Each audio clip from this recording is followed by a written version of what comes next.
Good morning, good afternoon, and good evening to all. A warm welcome to this global webinar on digital platforms as tools for enhancing South-South and triangular cooperation towards achieving the Agenda 2030 on Sustainable Development. This webinar is organized by the UN Office for South-South Cooperation, UNOSSC, the International Policy Center for Inclusive Growth, IPCIG, and the United Nations Children's Fund, UNICEF. Next, please. Knowledge exchange and learning amongst countries in the global south, access to relevant expertise, and the effective and efficient transfer of solutions and good practices from country to country are fundamental to South-South and triangular cooperation. And today we are going to look at the role of technology and examples of existing digital platforms that enable this exchange and transfer. And for this, we have three wonderful speakers who has expertise in this area. From UNICEF, we have Mr. Ian Thorpe, the Chief of the Learning and Knowledge Exchange Section at UNICEF headquarters here in New York. From IPCIG, we have Ms. Mariana Balboni, Senior Project Officer based in Brasilia. Mariana. And from the UN Office for South-South Cooperation, we have Ms. Chayun Grace Wang, Deputy Director for Program and Operations at UNOSSC here in New York. And my name is Martha Santos. I am the Program Manager for South-South and Horizontal Cooperation at UNICEF in headquarters in New York, and I will be moderating this webinar today. Next, please. So for our first speaker from UNICEF, we have Mr. Ian Thorpe.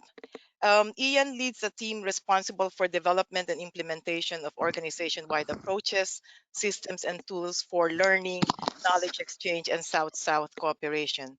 Ian has 20 years of experience within the UN system in evaluation, intranet and web design, communication, UN coordination, knowledge management, and organizational learning. Ian, we look forward to your presentation. For our second speaker, we have Ms. Chayun Grace Wang. Grace, welcome. Before joining UNOSSC, Grace served as the lead advisor on South-South and Triangular Cooperation at the United Nations Development Program. She was responsible for the establishment of the Global Coalition of Think Tank Networks of South-South Cooperation, the South-South Global Thinkers Initiative. Grace is a Chinese national and holds a PhD in Education and International Development from the University of London. And Grace will be presenting on the Galaxy. Grace, we look forward to this presentation. And for our third speaker, we have Ms. Mariana Bolboni of IPCIG. Mariana is also the coordinator of socialprotection.org platform, where this webinar is hosted, and she will be presenting on this platform today. Previously, she was coordinator of the Observatory for the Information Society at the United Nations Economic Commission for Latin America and the Caribbean. Mariana was also responsible for the creation of the Center of Studies on Information and Communication Technologies at the Brazilian Internet Steering Committee, which became a reference in the production of indicators and statistics on the availability and use of the Internet in Brazil. Mariana holds a PhD in Sciences and Communications from the University of Sao Paulo in Brazil, and she specialized in the impact of ICT on the socioeconomic development of low-income communities. Mariana, we look forward to your presentation. And next. And my name is Martha Santos. I will be the moderator today, and I am I'm managing the South-South Cooperation portfolio at UNICEF headquarters here in New York, where I provide guidance, advice, and support to UNICEF's engagement in South-South and triangular cooperation globally. I have over some 20 years experience in UNICEF and had worked in Lusaka, Maputo, and Geneva, the regional office of UNICEF for Europe and Central Asia. And I worked in the areas of program development, management, and implementation, as well as partnerships. I have a bachelor's degree in mathematics and psychology and a master's degree in curriculum design and teaching from Michigan State University. Um, Next, please. So for today, please submit your questions to the panelists by simply typing their questions in the chat bar, and I will try to address the one or two questions after each presentation. But we will also have a session on Q&A at the end of all three presentations, where we will try to address all your questions. You may also interact with us on Twitter by using hashtag SPORG webinar. So with that brief introduction, next please. I would also like to invite you to our community of practice on South-South Cooperation for Children. It's an online community hosted in socialprotection.org, and we would love to stay in touch with you by joining this community. Next, please. So with that introduction, let me now hand over to our first speaker. Ian, over to you, please, for your presentation. Hi, thanks, Marta. Can everyone hear me? Yes. Great. Okay, thanks very much. So yes, so I'm just going to give a kind of an overview of the topic as a kind of an introduction to the two presentations you'll have afterwards on two very specific examples of platforms that have been used for South-South cooperation. So I guess the first question to answer is why platforms? Why do we want to use technology platforms other than that, you know, they're cool and we like to play with them and we like to do things online? Why would we want to use platforms for South-South cooperation? What is the potential and what's the use? A large part of South-South cooperation work is still consists of face-to-face activities, whether it's conferences, training courses, study visits, and projects. And the face-to-face part will remain an important element, but also kind of face-to-face interaction is it's very costly, and there's a lot of potential for using technology to lower the cost and ease the make it simpler to exchange knowledge and expertise through South-South cooperation. And this is, I think, still comparatively underutilized. So there's a lot of there have been a number of people creating platforms to try to support this, but I think there's still significant potential that's untapped in doing this. Just as a preparation for making some remarks, I look back on a presentation I gave on this same topic back in 2016, and I kind of wanted to compare where we are now with where we were 4 years ago. It's kind of interesting in that a lot of the same challenges and same potential is still there, and there are some successful examples, but also this area is kind of littered with examples of false starts of platforms that were created that were not used, or of you know, plans to create platforms that took a lot longer, cost a lot more to put together. And we've had a few of those kind of challenges in UNICEF ourselves, in that, you know, we have the big ambitions and they're hard to realize. So what I'm going to do today, I think, is give an overview of what is the potential and what is the relevance of platforms for South-South cooperation, a few examples of the kinds of things that can be done. And then the other thing is I wanted to share some lessons learned based on the experience that we've seen in different organizations about what works and what doesn't and what it takes to be successful. Because being successful in creating platforms and having them be really useful is actually quite hard. The idea is simple, but there's a lot involved. And you'll hear the practical examples from socialprotection.org, which is kind of a long-standing platform that's been doing South-South cooperation, and from the experience of the Office of South-South Cooperation in creating Galaxy, which is really a kind of a portal that brings together all the different resources. So I think you hear two very concrete examples. So I'm just going to give an overview. So first, let me talk a little bit about what I think some of the key benefits or potential uses of technology is for South-South cooperation. So I think the first and most obvious need is having some kind of platform to broker needs, so countries who need to know something, want to learn something, and offers of assistance of people who have knowledge, expertise, financial resources that are willing, that can meet those. So creating a kind of marketplace. One of the things about this is it requires countries and individuals to be willing to share their offers of expertise and assistance. So it requires both a supply and a demand.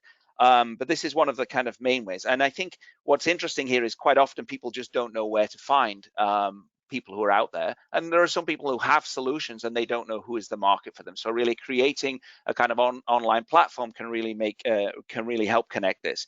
The other related element is that people at various sites try to create a knowledge base of good practices or of evidence. And this is where, from the Global South. So this is where we've had a successful program, but how do we capture and document that experience so that other people can see if it's relevant to them, and then adapt that and use that. So databases of good practices. An example of this is there's the IFAD Rural Solutions portal, for example, that documents a number of rural solutions that were generated in the Global South as a basis for starting dialogue with other organizations to use those. A third related use is rosters of individuals and experts who are potentially available. So this is kind of finding out who knows what, or which institutions are engaged in this, which institutions support South-South cooperation, which agencies are doing research in the South, which organizations and individuals are doing work in different areas. A fourth common element that we see is communities of practice, meaning how do we connect together practitioners from different locations to kind of work together, share examples in a more kind of organic way. I guess socialprotection.org has some elements of this where you have online discussions and joint activities where people work together and share their experiences around what they've learned. And indeed, this community of practice on South-South cooperation is an example of such. Often these four are somehow bundled together in one platform, or you'll find platforms that have one or other of elements of these built together because they're kind of complementary in helping out. I wanted to just highlight three other uses which perhaps get a little bit less discussion, but that are kind of that are really high potential as well. So one is technology platforms or tools to help ongoing cooperation that might have been created face-to-face. So this might be, you might have a bilateral cooperation program between two countries, but those two countries can't be traveling to see each other all the time, and maybe just speaking by telephone and using emails is not enough. So this is use of technology, which could be video conferencing, could be kind of databases, could be structured project management tools, but using this to allow countries to work together to support one another kind of remotely, avoiding the need for very costly exchanges, or to be able to kind of keep the momentum going in collaboration between, keep planning cycles going and everything in between interventions. So that's one area that I wanted to flag. Another one is virtual is online training, whether it's standalone modules or whether it's something that's tutor-led or facilitated. So there are actually kind of a number of, now that you have these, people are familiar with MOOCs, there's massive kind of online courses where many people join, but those are, for the most part, those are run by kind of northern institutions and kind of established academic institutions. But there's actually a lot of potential for capturing some of the knowledge and examples of the Global South and using those as a means to share remotely to again support the use of kind of face-to-face training. Or for example, if you're organizing a workshop, you can have some kind of online interactions before you come to the workshop, so you're better prepared to use the face-to-face workshop effectively. The last kind of example I wanted to share is online code repositories. So just to explain what that is, in the open source software community, a lot of people develop applications, tools, and software, and then post those on platforms like GitHub, where other people can use them, adapt them, and then upload new versions of this. And I think there are a lot of very talented software developers working in the Global South on solving local problems, many of which could be replicated and scaled. And I think the international community can have a strong role in supporting that exchange of developed code and tools and other kinds of software applications between countries, where one country to come pick them up and then adapt them.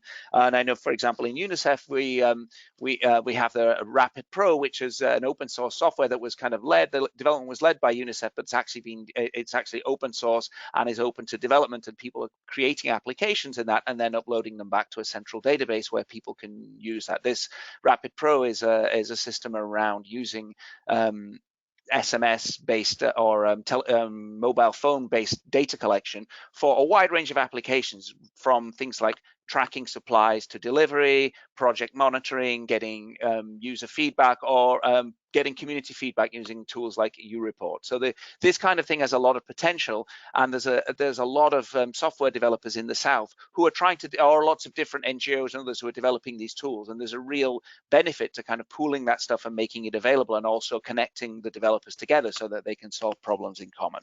So that was my roster of examples. But as I've said, when I was looking back at this, I've seen there have been many platforms created, and over time, whether they're classed as South-South cooperation or not, but many of them don't last, or many of them don't get a lot of use. So it's actually hard to get these platforms to work, even though the potential is really great and people can see that potential, but there's a few challenges in delivery. So I just wanted to highlight some of the things that make them successful based on those. And I think then you'll hear from our two speakers about how those lessons are applied, or what their own lessons are related to this. So just one thing to mention is there is the Knowledge Management for Development community, which is an international community of people working on knowledge management in the development sector, from not-for-profits, from the global South, from the global North, from research institutions, a kind of broad-based group. They developed something called Principles for Knowledge Sharing Hubs and Portals. And this was a kind of a crowdsourced thing, which was some of the lessons learned about what works in portals. So I'm going to start with some of the points from there. I will share afterwards the link to the published paper, which has a number of practical tools. And I think their concern was there are so many platforms often competing with one another. How can we make sure that these really meet a need? So just a few key lessons. So I think one of the things is they need to have a clear purpose and target audience. Just to say, well, we want to have a platform, we want people to talk from the global South, you need to be really clear, what are we expecting this platform to do, and what need does it meet? So I think that is one of the things, and who do we expect to use it? The following point from that is that if we have that, then we need to make sure that it's designed with with their needs. So you design with the users and find something they will actually use. I think one of the challenging things is with South-South cooperation is many government workers who would really benefit from this information are not necessarily familiar with or are apt to go to such platforms. So we really have to design something that works for their needs, that they can fit in their workflow, that they would want to use. Just creating something centrally and then publicizing it's often not enough to get that kind of engagement. The other key point is don't duplicate. Instead, partner or building on existing things. I think there's often a kind of I want to have a platform, my agency needs to have a platform, my organization needs to have a platform, and there's a diversity of platforms. But for the end user, when you're looking to find resources, that's really hard because you don't know where to go. There are so many different places and you don't know which one has what you want, you don't know the quality. So really try to partner and group together to make it easier for the people who you try to reach. I mentioned already open source. I think making this content open source so people can adapt and use it, and trying to create global public goods through this that can be shared, I think is really important. The other thing I think is for organizations that are doing this is to use their convening power. So meaning if you have your organization is recognized as having a lead role in a certain area or a unique added value, then you're in a good place to do that. If you're not and you're trying to compete in a crowded field, it's difficult to create a platform, because people will be like, well, why are you creating this platform when somebody else is the person who I would really expect to go to for this? Another point will be to complement this with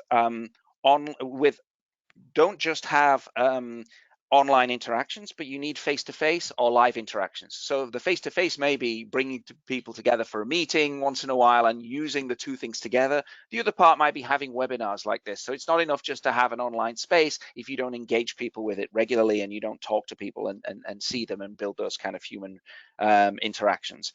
And I think my last point on this is, whenever people plan for platforms, you really need to think about maintenance and facilitation. So it's not enough just to spend money on building a really top-notch technological platform, but you need to have dedicated resources to managing the platform, answering queries, promoting, training people, keeping it going. And often this is the thing that's overlooked. It's kind of, we build it and then we expect it to take its own life, or we expect the community just to manage itself. And in fact, it requires dedicated action in order to be successful. Just to kind of wrap up on those observations. So I think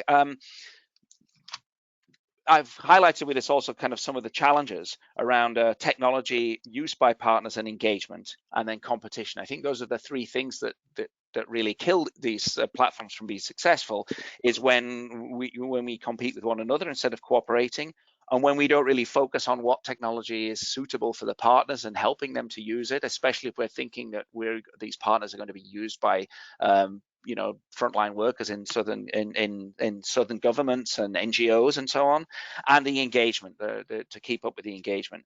So before I conclude, I just wanted to make a couple of remarks about things in UNICEF that are related to this. Examples we have.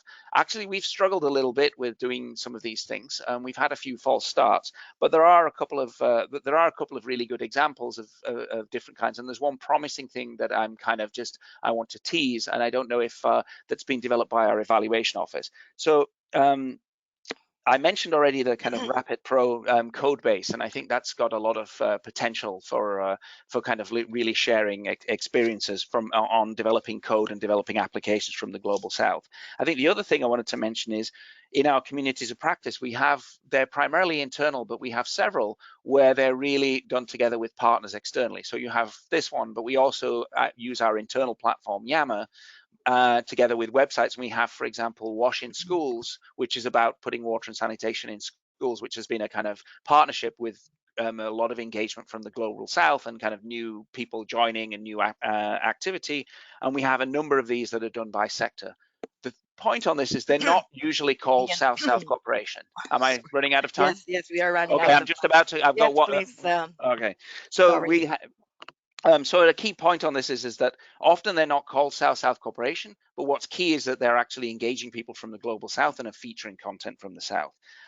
So on this exciting thing that's coming from the future, so our evaluation office is developing a platform which has the aim of making evidence and tools and research available to people in the Global South, to frontline aid workers, that is kind of formatted in a format that they can digest and access. So instead of giving a kind of a 100-page research report, you give a one-page summary of what are the key actionable points that affect you for your work and your everyday work, and package that in a format that people can use and have people to comment on how they've used that and how useful that is. So I think that's an exciting new approach to really take down from all the kind of very important academic research that looks at what works in development and turn it into some really practical tools.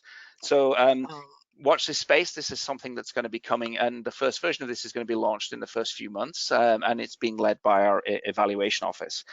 Okay, I think we could wrap with that, Ian. Just one final message, and the final message I just wanted to say on this about platforms is a platform doesn't need to be called South-South to support South-South, but what it does need to do is it needs to engage people from the South in using it, and it needs to include content and examples from the South. And I think one of the things we often do is we develop these kind of global databases on different thematic topics, but then they're kind of driven by UN agencies, and the content and the examples are driven by kind of the aid programs or by the examples from the Global North. Those things are important, but we really need to work harder to bring more South-South cooperation and Southern examples and relevance for Southern partners into the existing platforms we do, as well as creating new platforms. And I think we've got a way to go to think about, well, how do we make the stuff that we're already doing in many program sectors really relevant, and how do we really tap into the expertise from the Global South? And I will leave it at that. Thank you, Marta. Okay, many thanks, Ian, for that very comprehensive introduction. And I'm sure that it addressed a number of questions that are already in the minds of many of our listeners. So with that, let me now hand over to our second speaker. Grace, you have the floor, please.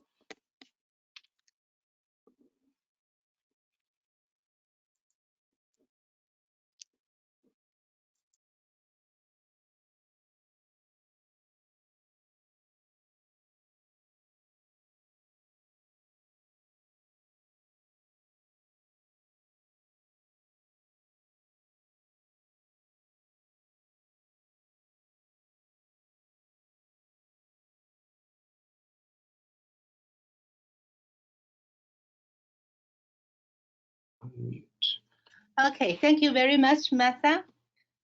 Can you hear me? Yes, we can hear you very clearly. Thank you. Thank you, Yin. And for all the participants, we are a team from the UN Office for South-South Cooperation. My name is Grace. I have my team here, Rafael and Navida. So we would like to introduce to you a platform called South-South Galaxy. Ian just have given us a very inspiring and very insightful presentation, as he always does. Yes, indeed, this is a digital world. However, people are still at the center of the universe.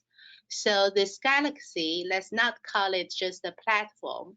I hope we will present to you a space where we think every person, every organization, every platform itself is a shining star. And in this space, you're more connected in a way that no matter you're big or small, you have something to offer and you have some energy to receive from this space.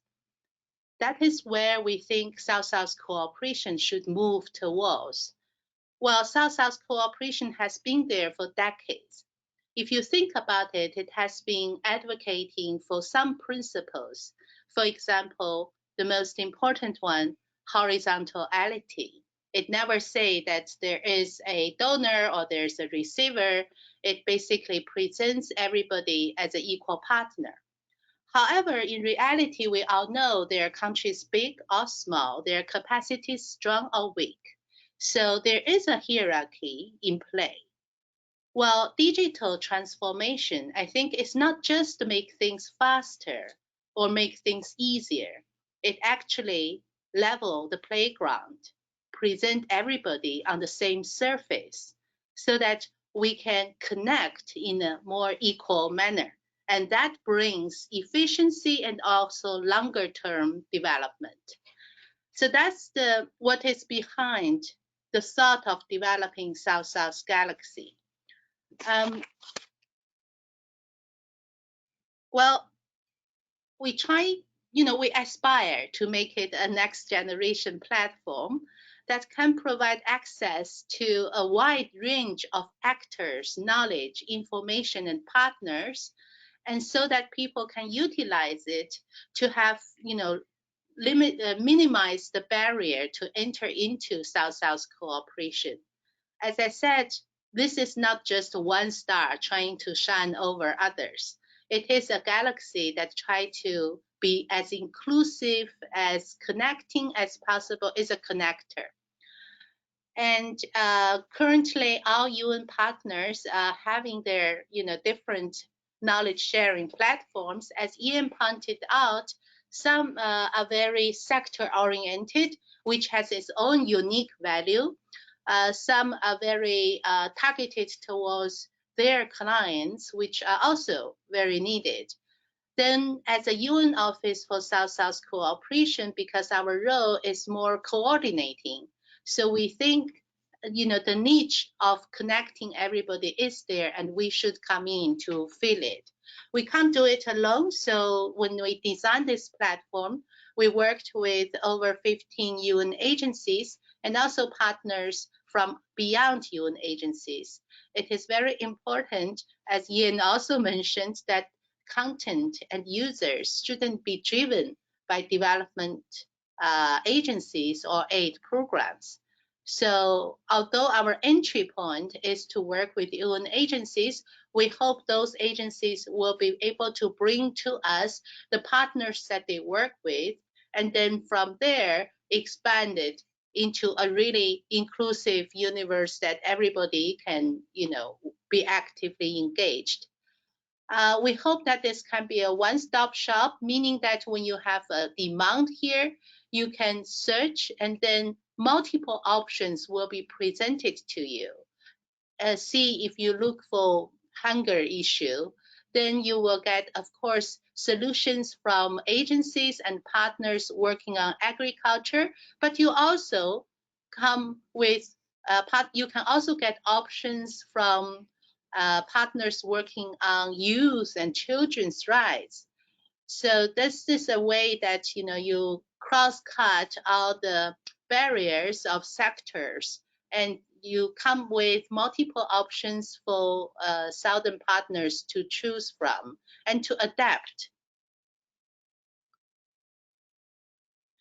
The first function is a dual function of the platform. We would say one is knowledge sharing, one is partnership brokering. What kind of knowledge we're sharing here? First of all, the platform boasts a super search engine. So it's like, you can think about it like a mini Google about South-South cooperation. If you type the same question in Google, you probably get a lot of, information that may not directly speak to South-South cooperation. But in this platform, we purposefully focus the scope. So the super search engine helps you to get more tailored responses. And also we feature solutions, research, and the latest news on South-South cooperation.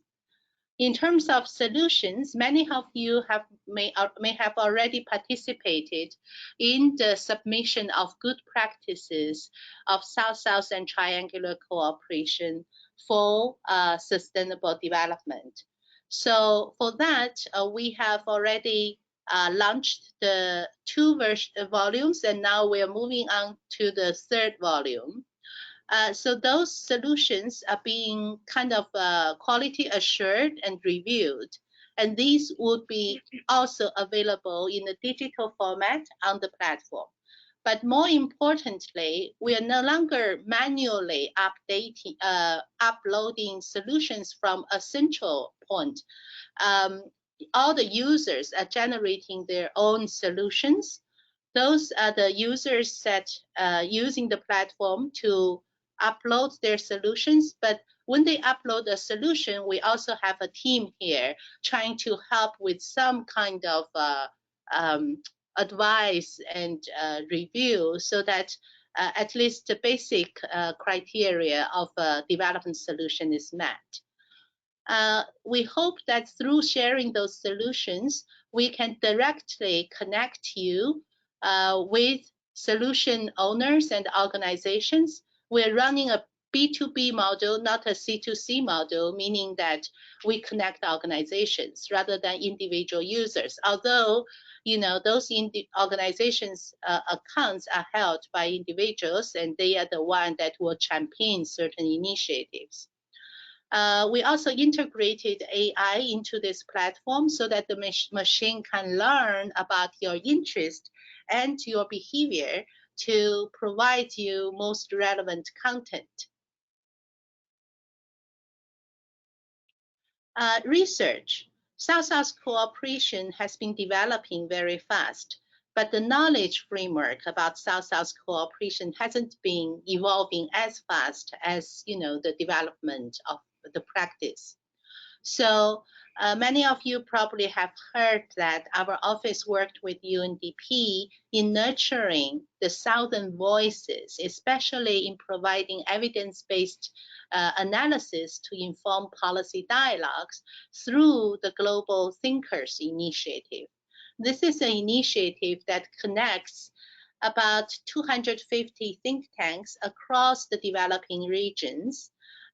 These are represented by 6 major think tank networks. So those think tanks, they're interested and they are guided to provide research on South-South cooperation, especially addressing those questions that are yet to be answered at the policy forum. You know that policy making at global, regional, and country level, a lot of the time is a very political process. However, we believe that the evidence-based analysis will really help to connect South-South practices with the actual policy development. So this platform also offers you research from this huge research community, and more are coming to join this research effort.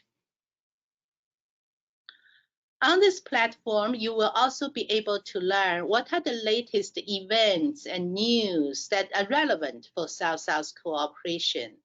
See, as Ian said, that there are a lot of things going on without labeling it as South-South are actually doing South-South, indeed. You might have attended a recent global conference, COP25, or you are planning to attend Ocean Conference or Bio-Nature Conference.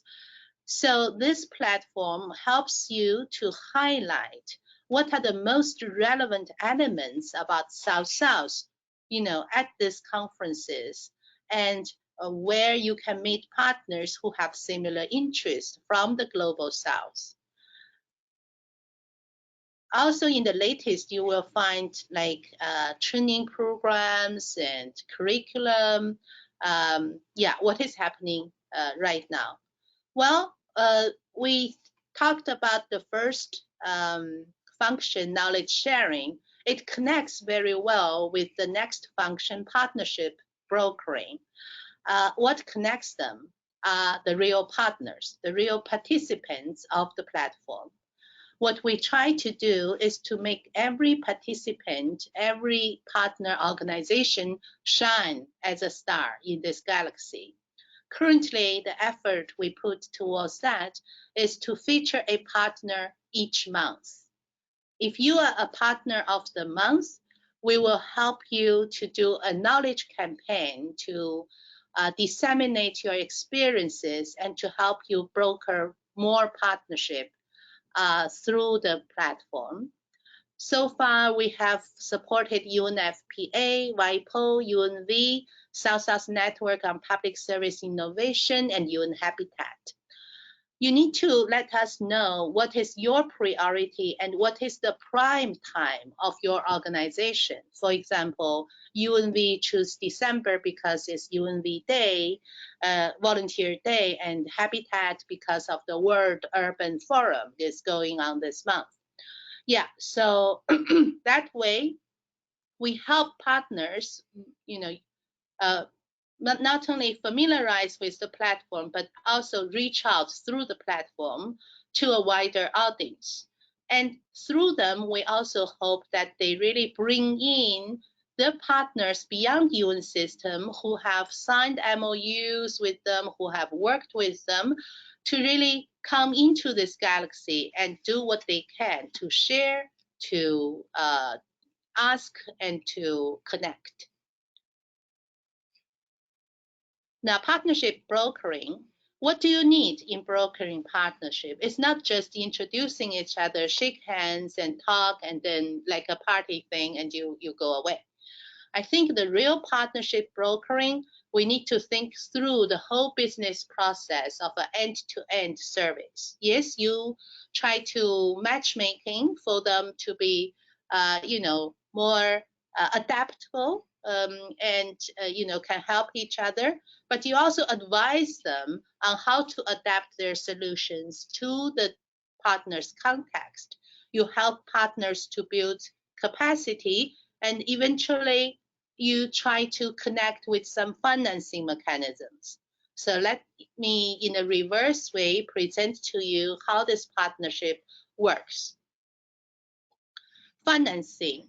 On this platform, you will find funds managed firstly by the UNOSSC, because those funds are very targeted for South-South cooperation. These include the UN Fund for South-South Cooperation, India UN Development Partnership Fund, IBSA, India, Brazil, South Africa Fund, and also PGTF, Paris Guerrero Trust Fund by G77. Beyond this, these are very limited resources. Beyond this, now we say the emerging of funding mechanisms from the Global South. Various South-South cooperation funds are there, but not necessarily all have very open, transparent, and clear modalities of operation shared with everybody. Through partnering with them on the South-South Galaxy, we encourage them to get their operations modalities transparent and shared, but also to highlight how their fund would support South-South cooperation principles and practices. Capacity development, we are connecting with various initiatives and partners, such as we work with cities to enhance city-to-city cooperation capacity. We have a Youth for South initiative, a leadership initiative, working with multiple agencies and international organizations to provide capacity development services to young people, including young entrepreneurs. So those are the think tank, those are the initiatives focusing on capacity development. If you know a curriculum that is very good on South-South, if you know a training program going on, targeting particularly developing countries, and share those information on the platform. Advisory services. While you see a few familiar faces here, we have all the UN agency South-South focal points presented as experts on this platform. If you need to ask for how to collaborate with a Southern partner to be facilitated by UNICEF on children's rights, Martha is there and the team is there. So it's very easy to get connected with all the system. At the same time, we prepared the Global Thinkers Initiative. Imagine 250 think tanks, how many researchers are behind them. There are multiple disciplines and all different fields. So if you need assessment, adaptation of solutions, impact assessment, so we have a reservoir of knowledge behind the platform. These are people that can be asked to provide their services. Matchmaking, as I said, that the machine learning element will help to recommend the most relevant content for you. But online is always a limited space that you start to interact. We also have offline events such as South-South Global Expo. Many of you have attended, and various agencies have various events going on. Let me then quickly move on. What is the benefit for you to participate if you work at global, regional, and country level? At global level, of course, this is a centralized node of dissemination of knowledge, and that gives you a convenient way to tap into information that you need. But also, global level, how many events we have organized, and do we have a follow-up mechanism to show that those knowledge fairs and events are actually delivering? This is a platform that you can utilize to monitor and to know, if you upload all your partners and solutions shared at those knowledge fairs, and we will help you to know how much has been utilized and how many have entered into operationalized partnership. It's also a tool for you to take stock of the efforts of your subnational, national, regional, and global actors, partners, initiatives. At regional level, this platform will feature quite a few regional organizations and also solutions, particularly focusing on neighborhood initiatives and sub-regional mechanisms. Now, Africa recently launched this Africa Continental Free Trade Zone. So what is happening in ASEAN for their free trade arrangement? What is happening in Mercosur, in Latin America? This at regional level, if we try to promote and feature more such regional initiatives, this would also be of great value to our colleagues working in the region.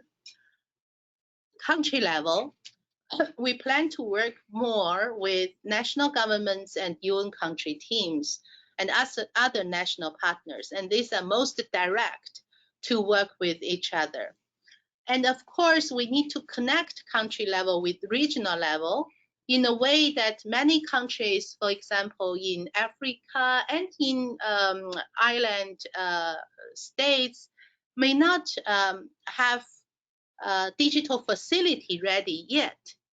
But if we work a lot with the regional organizations, and they could actually serve as the bridge to bring those knowledge to the country level as well. In the meanwhile, we do recommend governments and partners to work on digital transformation, digital facility, because during this era of digital transformation, if the global south lag behind this time, it will be a huge impact. The development world will be not even for really long time. This is another historical moment. It's an opportunity and a challenge. The way forward. This space is currently embedded. This approach, South-South Galaxy, is now being embedded into the forthcoming UN strategy on South-South cooperation. Hopefully, it can serve the UN system well in the years to come, to really serve just as a connector of all the platforms, to serve as a space where you can easily collaborate with other agencies, on issue-based approach, on demand-driven approach.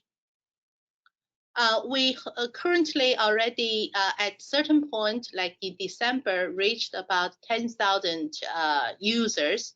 This year, we will move on to expand the user base, not blindly, not like everybody just come to use it.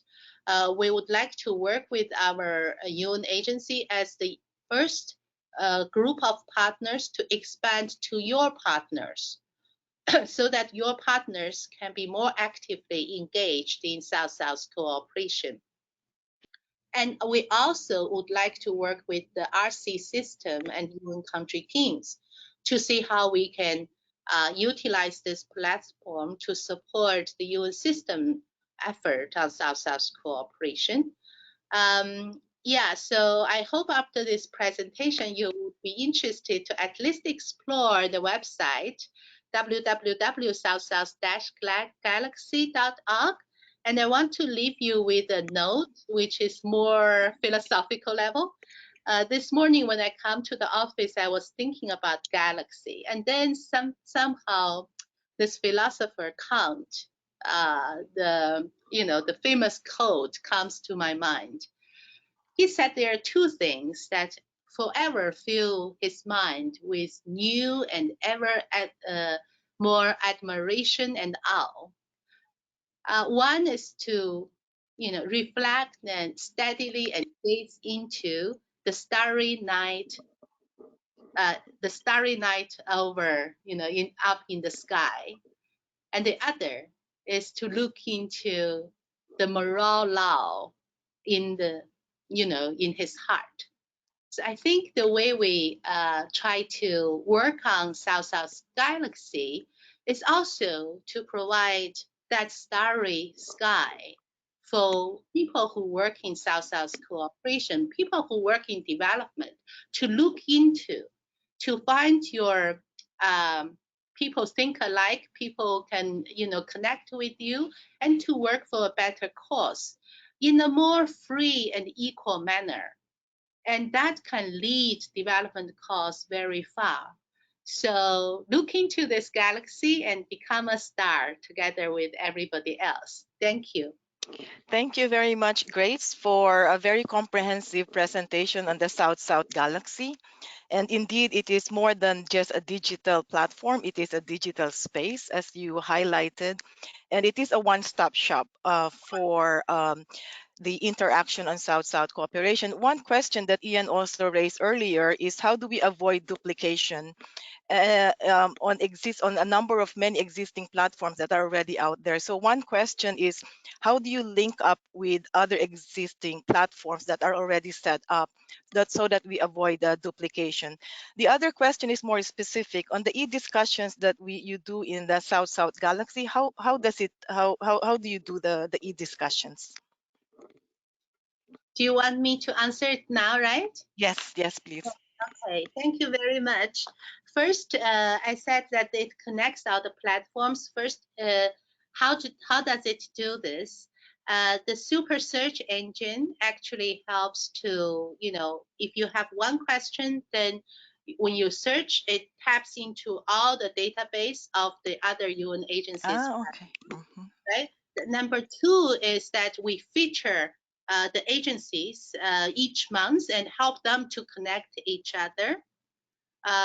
And also each agency, they have their platform, and you can create an account in this Galaxy, directly link to your own organization's account. Right. Right. Yeah.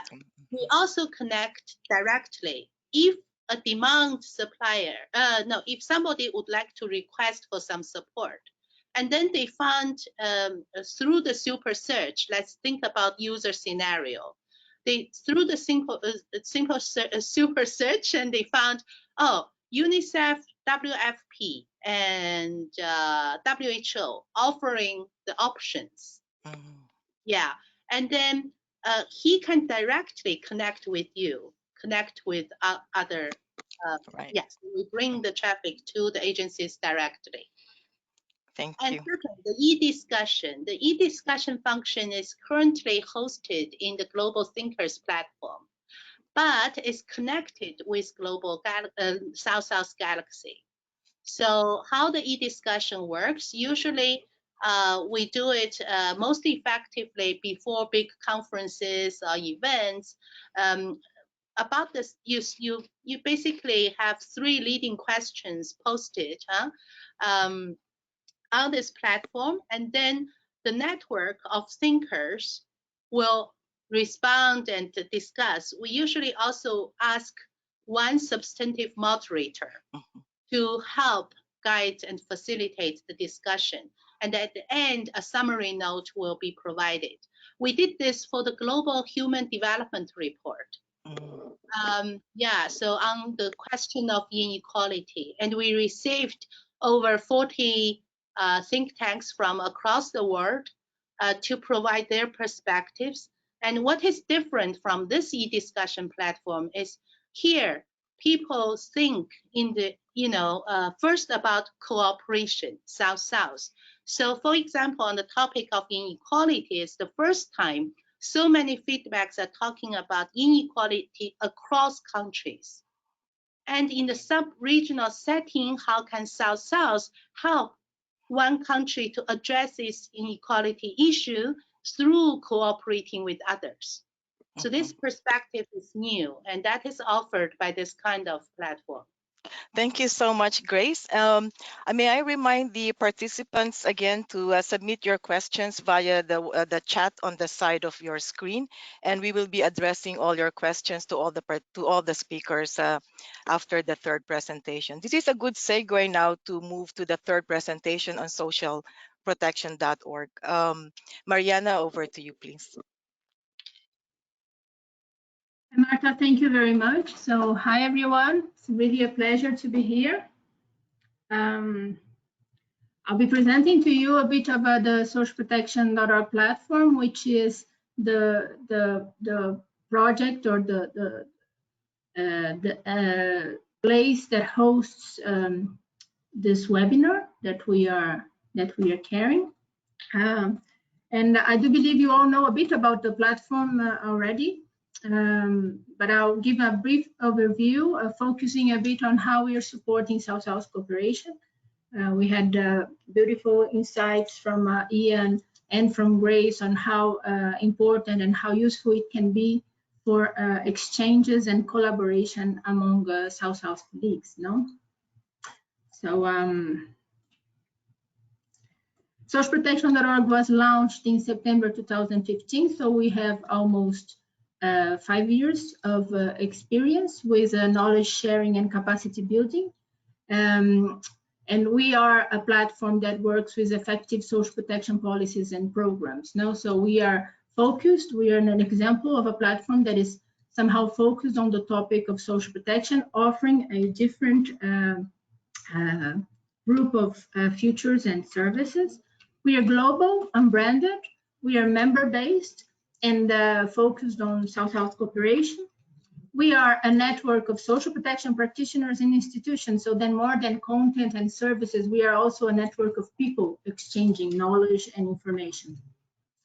And we do give access to a different number of databases of relevant content on social protection, and on other databases. So we're really like a one-stop shop, a hub on everything that is related to social protection. Up to now, up to this moment, we have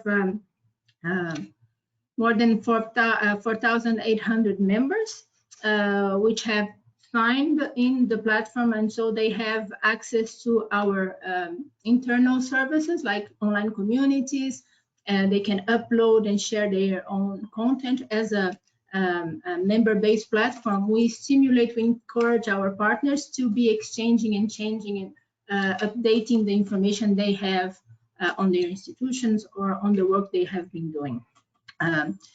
Those members, they come today from 177 countries, so we are really reaching out to almost everyone, almost every country in the world.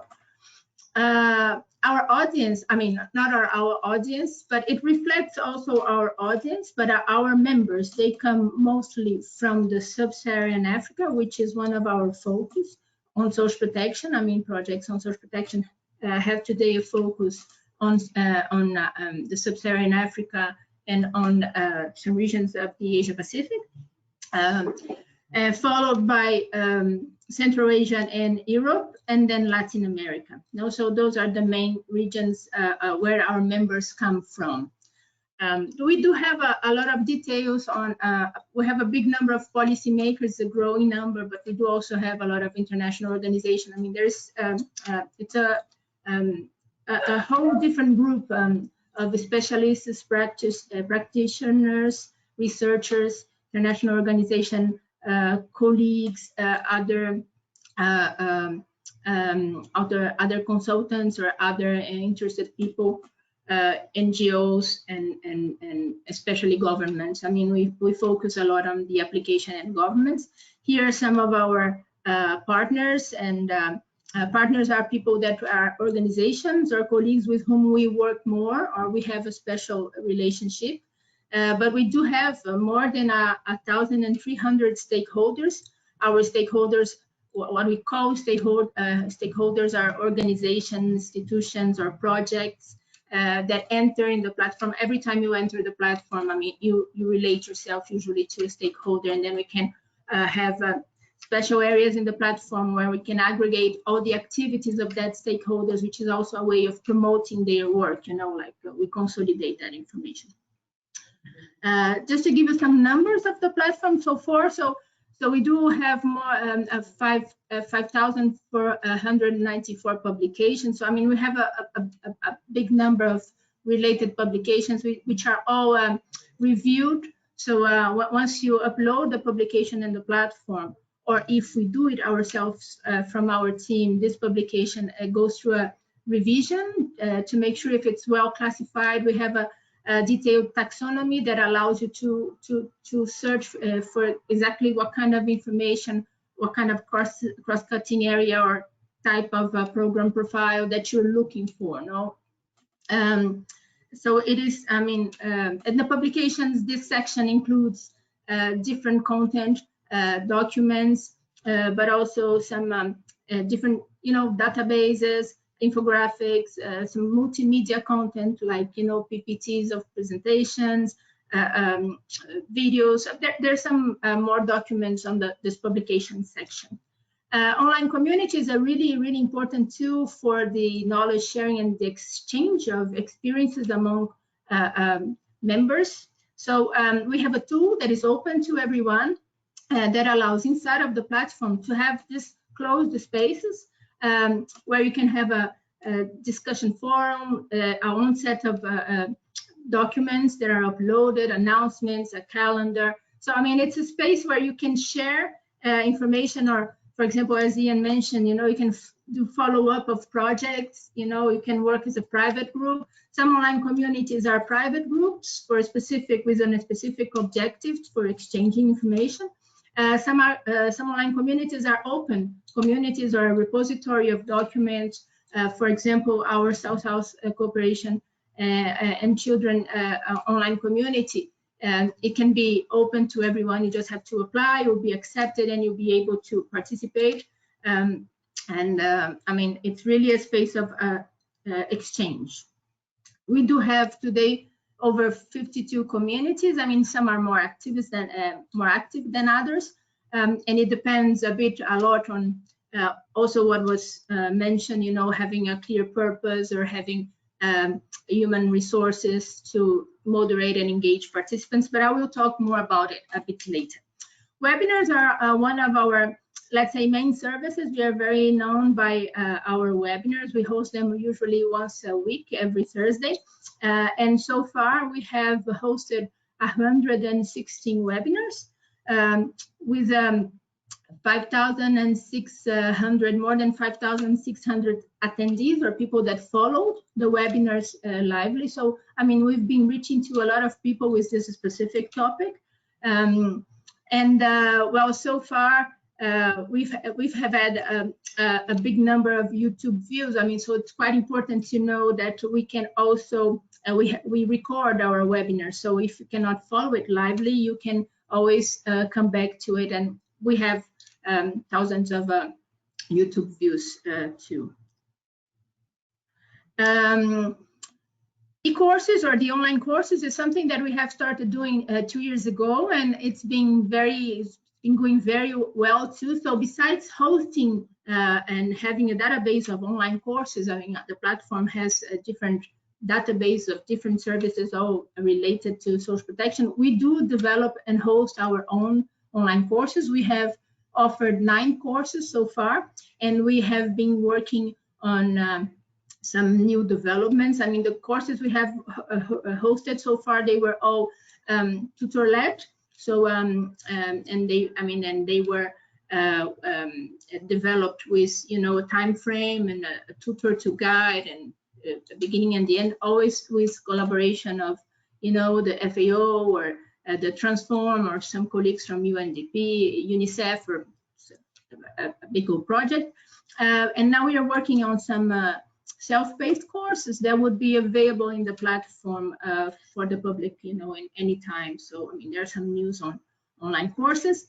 We do have a very active social media and communication channel. So, I mean, some of our close partners know some stakeholders of the platform with whom we work more often, promoting content and exchanging knowledge.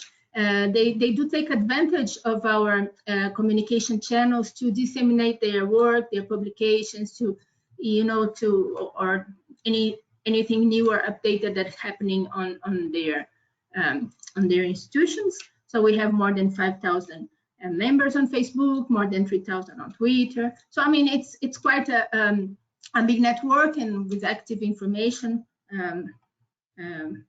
a big number of newsletter subscribers too. Livestream is another service that we have started. This one by request of our members. So when we started the platform, we didn't have some of the features or services that we are offering, and the possibility of live streaming events where there's not enough capacity to host a lot of people, or just to make it, you know, accessible to whomever is not able to participate on the face-to-face on the presential event, is something that was a request, and it's going very well. I mean, we have so far in these 2 years, last 2 years, live streamed 13 events.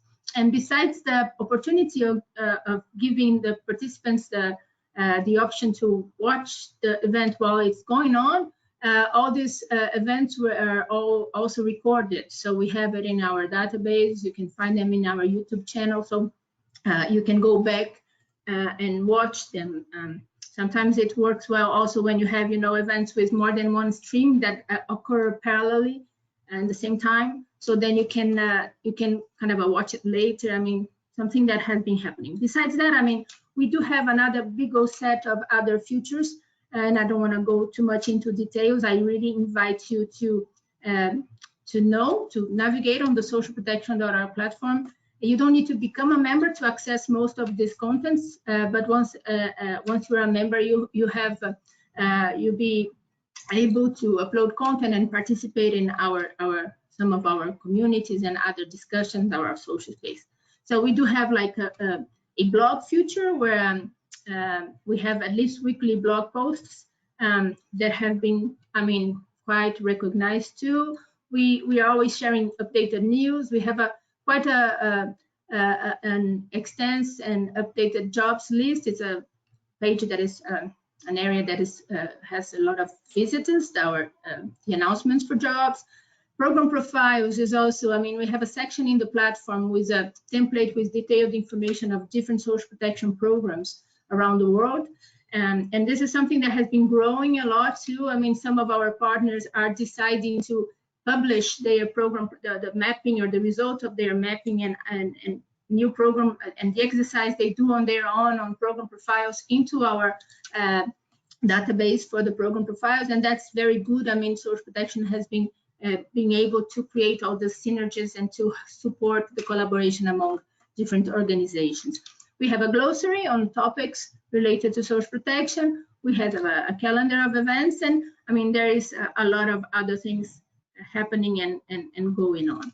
Just a brief overview of, you know, the access and the demographics of the platform. So now I'm talking about, you know, whomever visit the platform, not exactly on members, even though, as I mentioned, the members by region are quite related. So we have our colleagues from Africa, South of Asia, Asia Pacific, Latin America, I mean, very active in the platform. But we have more than 30,000 users a month, usually. I mean, sometimes with variation if we have online courses or something, other activities happening.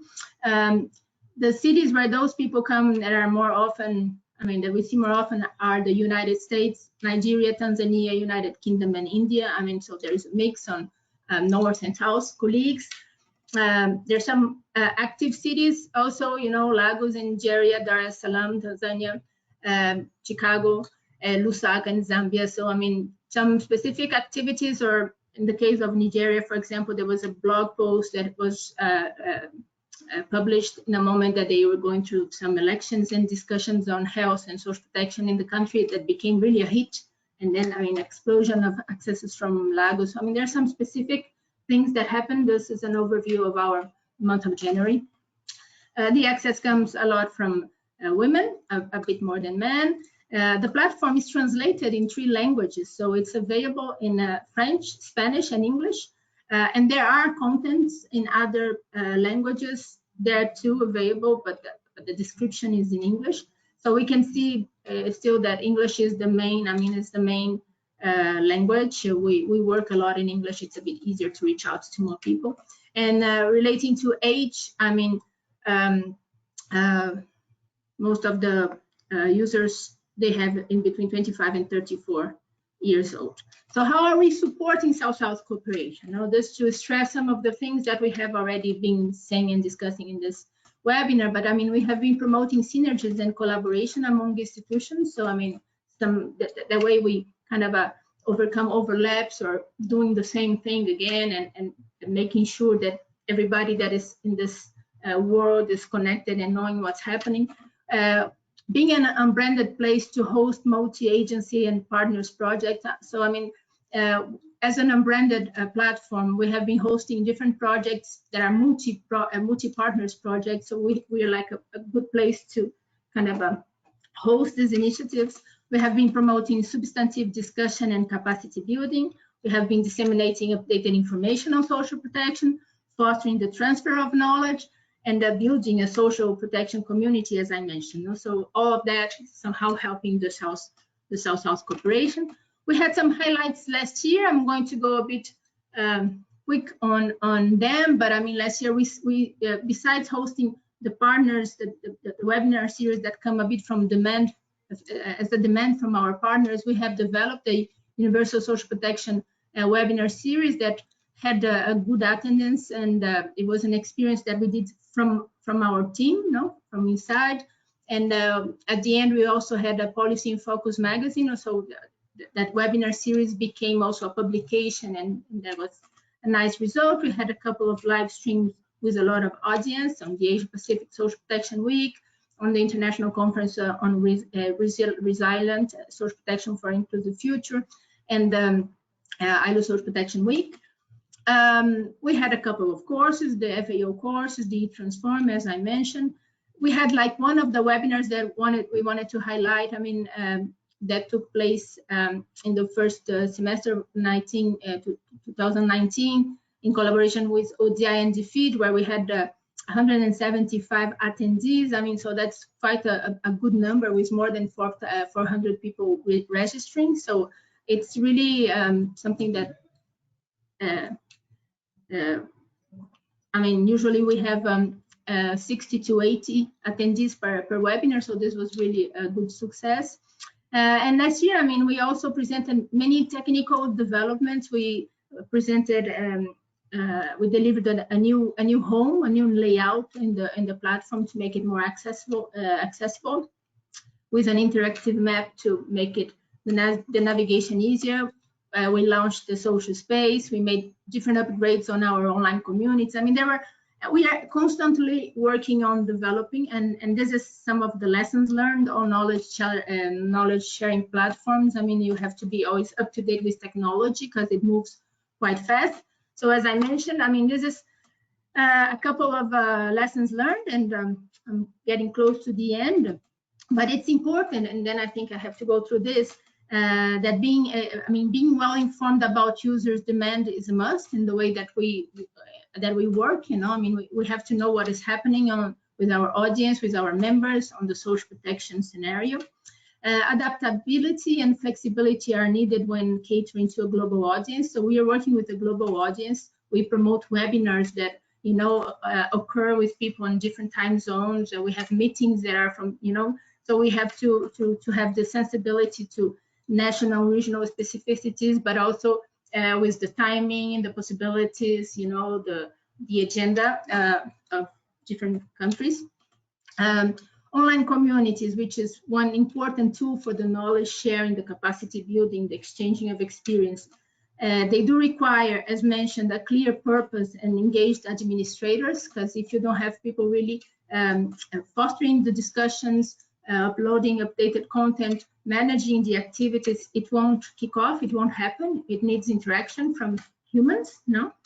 Working with constantly evolving technologies, as I mentioned, it's essential to always strengthen capacities and keep up to date with the tools that can improve performance. So, I mean, we have to be always working on improving and making it better, the services and the technology that we are offering.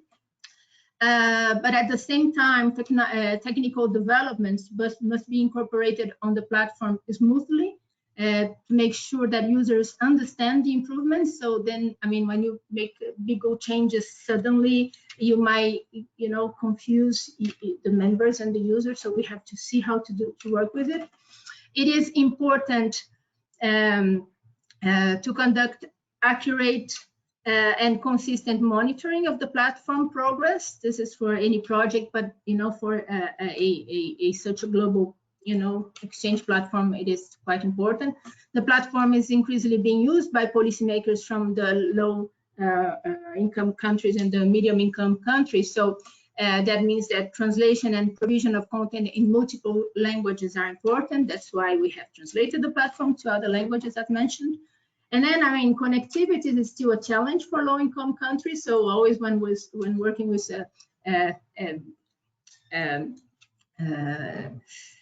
technical or platform, technological platforms, we have to have that in mind, bear in mind. So we are always trying to keep our design and the tools we use very simple and light to make sure that with lower connectivity, you will still be able to access the services. And I mean, this is always awareness that we have, even though we can do much more than that. We do revise the content and deliver tailored communication so that we have our members always engaged. That's important. And also, I mean, as a platform and with all the details and technicalities on how to use those tools, it's always important to have, you know, detailed guidelines that can help members. So for this year, we do have some ideas or some new developments in mind. So as I mentioned, self-paced online courses is something that we are working and shall be launching pretty soon. We have a lot of program profiles partnerships, also as mentioned, We had already some webinars with simultaneous interpretation, and this is something that was requested because, as I said, webinars is one of our golden stars. We'll be launching soon social protection country profiles, uniting some important information on each country to make it easier to have an overview of what's happening there. We have been discussing the possibility of having podcasts or, some audio experiences. Also, a better way of letting people interact, a direct system of messages, an area with information on courses. And this year in September, we'll be hosting a face-to-face event. As Ian also mentioned, it's important to have some face-to-face events from time to time so that we can see each other to celebrate our 5th birthday, anniversary. This is the last slide, Marta, I'm leaving. So how can we support you? This is just like to summarize and kind of we can facilitate and foster knowledge sharing and capacity building through webinars, online courses, online communities. We can disseminate content and activities through different communication channels, and we can connect people in organizations working with social protection. So that's it. Thank you. Thank you very much. Thank you very much, Mariana, for a very comprehensive presentation. You actually addressed some of the questions that have been submitted. I would like to invite the other two speakers, Grace and Ian, to come back on the camera so that we could go into the Q&A part of the webinar. So the first question was addressed to Ian on how do we, and Mariana, you also addressed this a little bit, but how do you address the access to the accessibility to internet in many countries in Africa and developing countries for that matter? I mean, the technology is good, the digital platforms, but many countries do not have access to a good internet service. The other question is on the Galaxy. Is there any possibility to host webinars in the Galaxy as we have in the socialprotection.org? The other question, we have for both Grace and Mariana, the challenges of as Ian mentioned, how do we ensure the uptake of the platforms that we have? And related to that is the question of funding and sustainability. So if you have a chance, Mariana and Grace, to mention how much does it cost to operate such a platforms, and what are the challenges for you in terms of sustainability? I would also invite all the speakers, Ian, to comment on the socialprotection.org on the Galaxy, any comment that you have from these two presentations, and to invite Grace to comment on the socialprotection.org if you have anything that you noted from Mariana's presentation, and Mariana vice versa on the Galaxy. So let me start off with Ian. Ian, you have the floor, please. Sure. So I'll just say a quick word about the accessibility issue first. I'll just give a very general answer, then I'm sure that Grace and Mariana can share their specifics. But I think there's two things. I think one thing is designing for low bandwidth. So, we like to have fancy websites with lots of features, but actually we need to take care of designing things for low bandwidth and make sure that the site design is, not too graphic heavy, not got too many JavaScript, other things like that. And there are things you can do to make it easy to use, and you can also make it so it optimizes for mobile viewing and things like that. So that kind of stuff's very important. The other thing is that in some cases, and I think for many people who are probably working in government ministries and so on, they have some degree of internet access, at least some of the time, and they're able to do that if a site's well designed. I think for when you're kind of out away from internet access, you're traveling, you're out in a remote location, I think sometimes there needs to be other methodologies of delivering content. So you might have the website, but you need to have something where you can pose a query and you can get information back via SMS, or you can get a link, or you can download something later. I know, for example, in our learning platform, we have something where when you have internet access, you can download an e-learning course, and then you can do that course later while you're not online. So I think it's important to think about some of these kind of usability things when designing the sites, especially if you've got kind of heavy attachments and things you want people to do, and not kind of force them to have to do that, or allow them to download stuff for online use after. There are some kind of exciting things around getting information back and forth using things like WhatsApp and text messaging and so on. I think some of those things are still kind of being worked on, but it's worth looking at if you're really looking at getting at grassroots workers. What is the kind of technology that they want? And of course, one of the big things is also, do you think can you get these things in low bandwidth through satellite or other means? But satellite's expensive, so you really need to optimize the content so that it's the minimum amount of kind of the minimum bandwidth as possible. So that's just a kind of general answer on that question, but it's true, it remains a challenge for many. Many thanks, Ian. Grace, you have the floor, please. So thank you very much. The first question, very concretely, whether this platform can host a webinar. Actually, that speaks to what we said, that we don't necessarily want to duplicate other platforms. We know that IPCIG, your platform, the social protection platform, hosts webinars and has accumulated a lot of experiences. Then we can explore collaboration of how we can utilize your platform to jointly host webinars. Rather than having to right now create another feature on the Galaxy to host webinars. In the future, we can explore that, but for now, I think this is a good practice that we work together probably. Second, how much does it take? I think again the key is partnership. For example, the South-South Galaxy, we partnered with Finance Center for South-South Cooperation, which is an international NGO, to help us. They partnered with their private sector partner to help us. So we didn't spend on the setting up. And then the UN agencies helped with the design. We didn't hire a consultant to particularly design it, right? So these are all the result of partnership. And then the maintenance. We have a team here, a small team. I showed you our two colleagues and Shams. So we have a team of, I'm thinking about ultimately a team of 5 for the coming 2 years to be able to provide those services behind the platform. Yeah.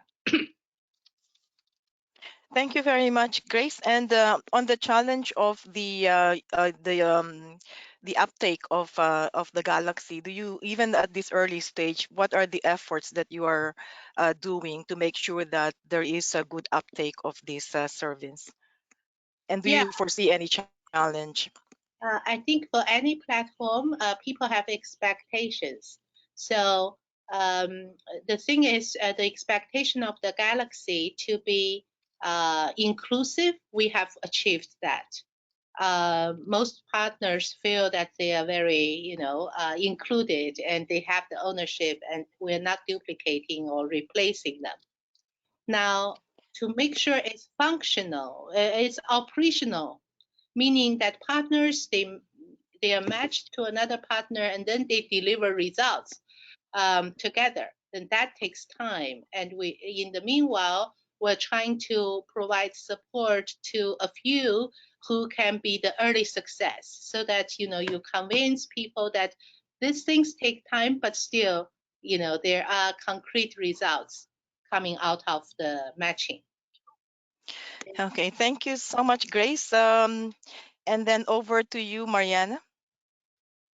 Thank you. So just quickly on the accessibility, I think Ian already mentioned what is the most important to really design it for bandwidth.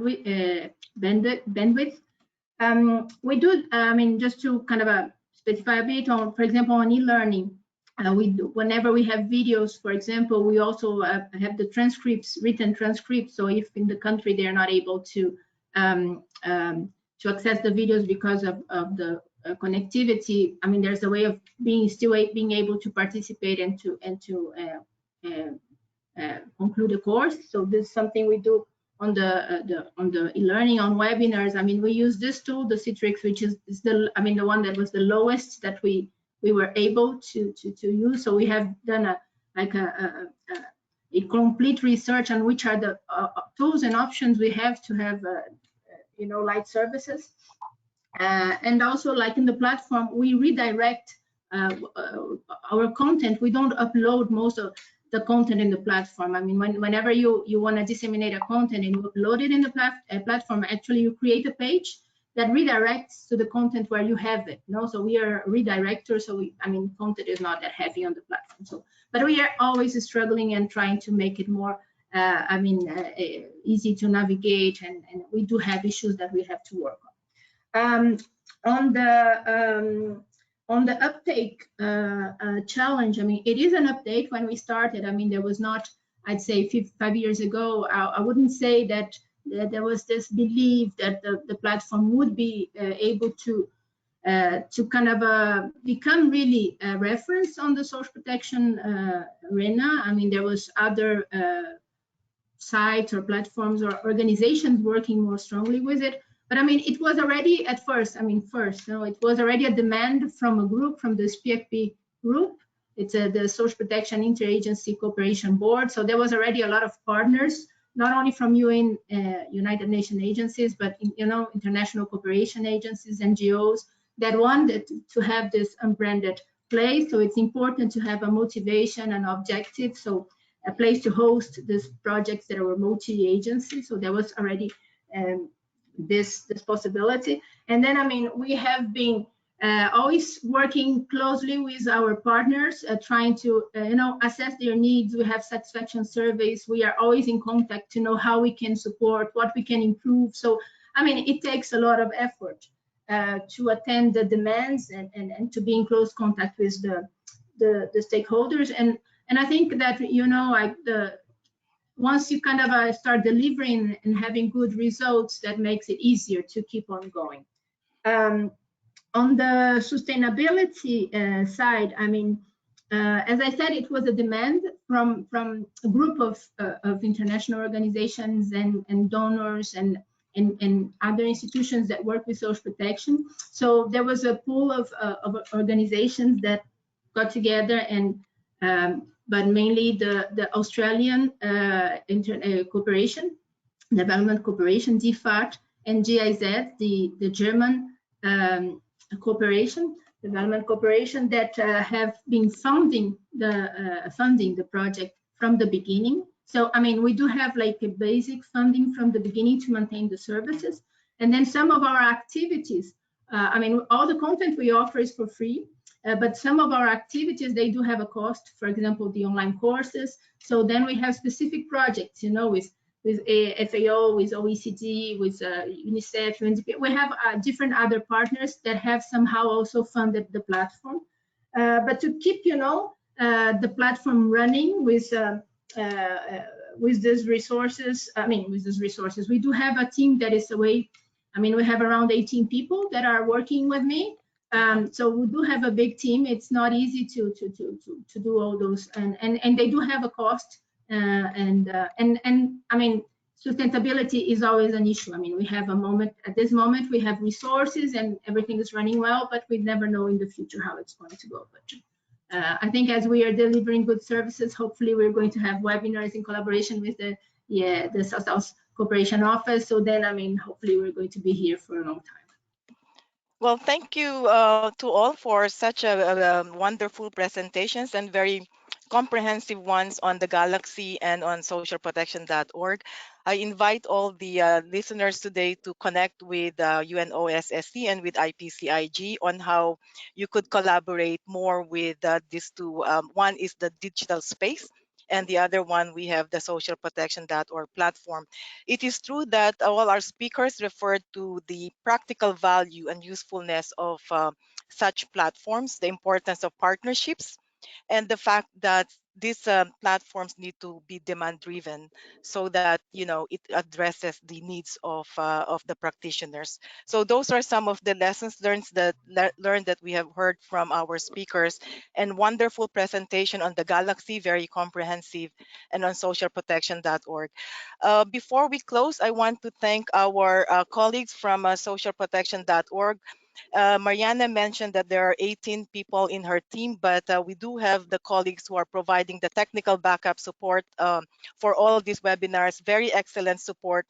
We do get all the analysis also of the webinars. Where are the colleagues coming from different parts of the world, how long they are staying, and so on. So definitely very useful support. Karine, she is now on the camera, so we would like to thank you for all this continued support, and we look forward to working with you and Pedro more in the future, the continuing collaboration with socialprotection.org. I just want to highlight what Grace mentioned, that yes, we and Ian also mentioned that the need to avoid duplication. A very good example is the use of this platform that UNICEF is availing of, and as Mariana said, free of charge. So we have been holding our South-South Cooperation for Children webinars in this platform, and it has been a very, very good collaboration so far. So again, thank you to all the speakers. Thank you to our listeners for staying on. Please stay connected, and we say goodbye for now. Thank you. Bye-bye. Bye.